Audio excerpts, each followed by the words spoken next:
James Hearn for the untouchable true school sports. Let's go, baby. Bow! Be careful what you wish for because it can become a reality. The untouchable True School Sports Empire proudly presents something the boxing games are missing. Hey, what's going on? It's your boy BT, and I came here to talk some boxing with the thousands of True School Sports subscribers. All right, so I wanted to go ahead and just sound off a little bit here on a fighter that I really and truthfully believe and feel to the core of my bones should be getting a lot more fanfare, because every time he fights, I've seen him fight, every time I've heard of him since I've been following his career, he's delivered in sensational fashion. And he's a fighter that comes from a country which is a powerhouse in boxing, that country being Mexico, all right? Eduardo Sugar Nunez, all right? Last night he fought on the Diego Pacheco undercard. And what did Eduardo Sugar Nunez do? Well, Eduardo Sugar Nunez did what Eduardo Sugar Nunez always does. He scored a devastating knockout over Miguel Marriaga. Now, people may downplay, they may say, Miguel Marriaga, he's washed up, he's this, he's that. Well, look, quiet as kept. Miguel Marriaga has 8 losses. He's only been stopped twice. And the only guy to stop him, the last guy to stop him was prime Vasily Lomachenko. Everyone else that fought him before or after, they didn't do so hot with Marriaga as far as, knockouts go. Nicholas Walters, big puncher, couldn't stop him. Oscar Valdez, big puncher, couldn't stop him. Joet Gonzalez, high volume fighter, couldn't stop him, couldn't break him down. Eduardo Ramirez, couldn't stop him. Michael Collin, couldn't stop him. Joan O'Carroll, couldn't stop him.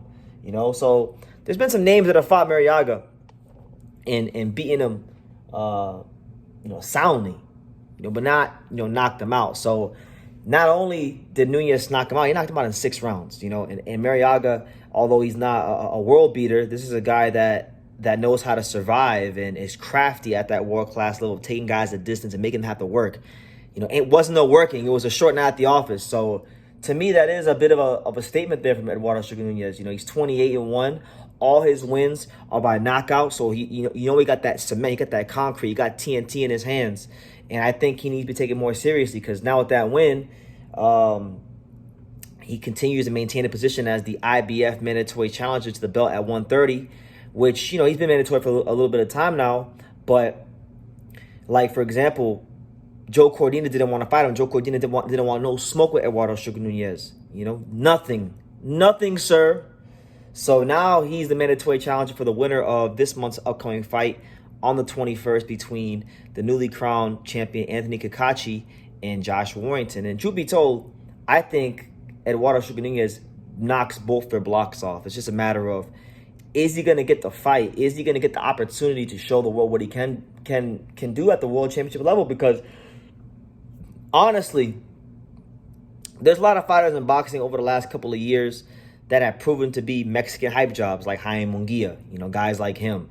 Isa Cruz, good fighter. Bit of a hype, in my opinion, when I say hype job, I don't mean he's a bad fighter, but hype job in the sense that he's getting more fanfare than he really should be getting, just being honest, right?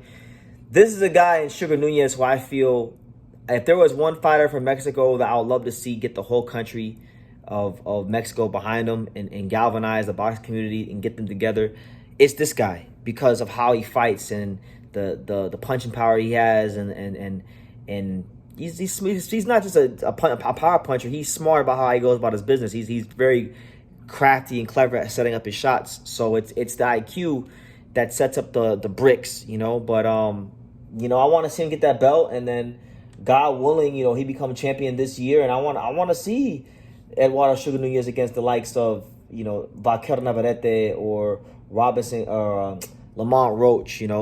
There's good fights out there for him, but he needs to get that chance. So my thing is this, Eddie Hearn, I think he's got Anthony. I could be wrong, but I think Eddie Hearn has Anthony Kakachi. I could be wrong about that though. But either way, look, Eddie Hearn needs to find a way to deliver for Eduardo Sugar Nunez. We always hear about how easy it is to promote Mexican fighters. Well, look, you got a Mexican one-punch knockout artist. That's what Eduardo Sugar Nunez is. He's a real Mexican knockout artist. This should not be hard to promote. So get the fights done. I don't want to hear it. Either we're gonna get Anthony Kakachi and Josh Warrington, the winner of that.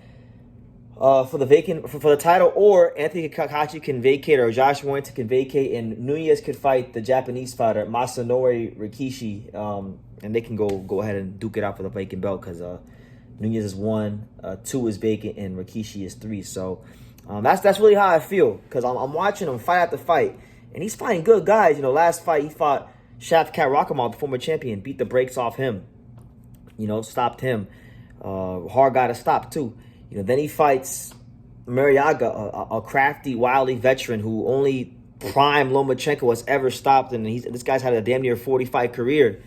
So he's making statements. He's showing his level time in and time out again. And I think it's time that you know, this mandatory get honored. You know, I know with the IBF it's normally 9 months from the time you win the title or will become mandatory. So, you know, I know it's due soon. It's gotta be due soon. So the winner of Warrington versus Kakachi, which I hadn't even made a video for that fight yet, but the winner of that fight has to come see Sugar Nunez next, because this guy is winning in devastating, spectacular fashion every single time. He's been the mandatory, and you guys know how I feel. You know, boxing fans don't like it, but I'm a big believer in valuing mandatories. I believe in the mandatory system, and one of the things that makes me so frustrated about boxing sometimes is the lack of respect for guys that go through the ranking system and become the mandatory challenger. So I'm gonna leave it at that. I just wanted to come on here and just let my thoughts be known about Sugar Nunez. You know, he beats the brakes off of Marriaga, 2 knockdowns, stops him in the 6th round, doing something that only the prime Vasily Lomachenko did. And the more I watch him, you know, I think he's one of the best 130-pounders in the world. And it's crazy because, you know, I would say Sugar Nunez along with Otar Erinosian, to me, those are 2 of the best 130-pounders in the world. And neither one of them has been able to get a world title shot as of yet. And it's a shame, because this is a weight class that I think is very weak right now. And I would like to see, you know, the guys like Otar Erinosian, Sugar Nunez, Mark Moxile, these guys. I want to see those 3 guys in particular get a world title shot, because those are 3 of the, if not the best, at least the better 130-pounders in the world. So I'm going to leave it at that. Sugar Nunez makes a statement, maintains mandatory position. Warrington and Kakachi need to come see him next. So that's how I'm coming. Let me know what you guys think in the comments down below. Make sure you guys take the time to subscribe. And like I say in every single one of these videos, you can love me or you can hate me, but I'm just a kid from Daniel. So until next time, take care, guys. Thank you for watching another video on the untouchable True School Sports Empire. I'm at the Boxing Hall of Fame out here in Canterbury, New York. And for more great boxing content just like this video, make sure you click and subscribe right over here.